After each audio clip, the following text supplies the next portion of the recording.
يا أيها المزمل قم الليل إلا قليلا نصفه أو انقص منه قليلا أو زد عليه ورتل القرآن ترتيلا إنا سنلقي عليك قولا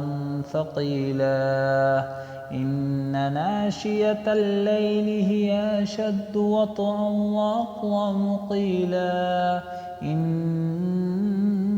لك في النهار سبحا طويلا واذكر اسم ربك وتبتل إليه تبتيلا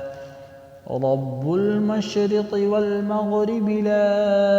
إله إلا هو فاتخذه وكيلا واصبر على ما يقولون واهجرهم هجرا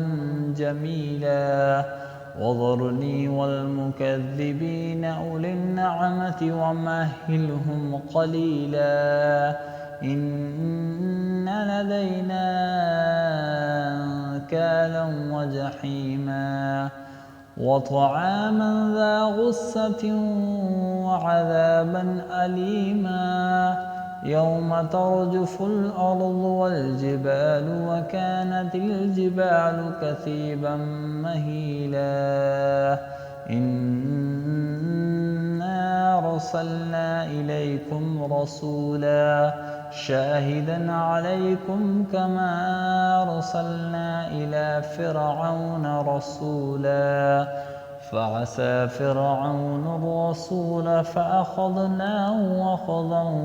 وبيلا فكيف تتقون إن كفرتم يوما يجعل الولدان شيبا السماء منفطر به كان وعده مفعولا إن هذه تذكرة فمن شاء اتخذ إلى ربه سبيلا إن ربك يعلم أنك تقوم أدنى من ثلثي الليل ونصفه وثلثه وطائفة من الذين معك والله يقدر الليل والنهار علم أن لن تحصوه فتاب عليكم فاقرؤوا ما تيسر من القرآن علم أن سيكون منكم مرضى وآخرون يضربون في الأرض يبتغون من فضل الله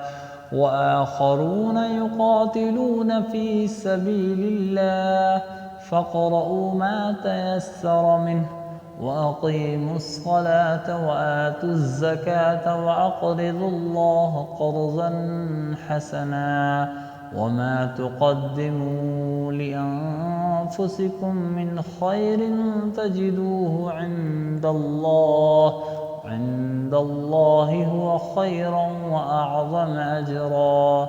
واستغفروا الله إن الله غفور رحيم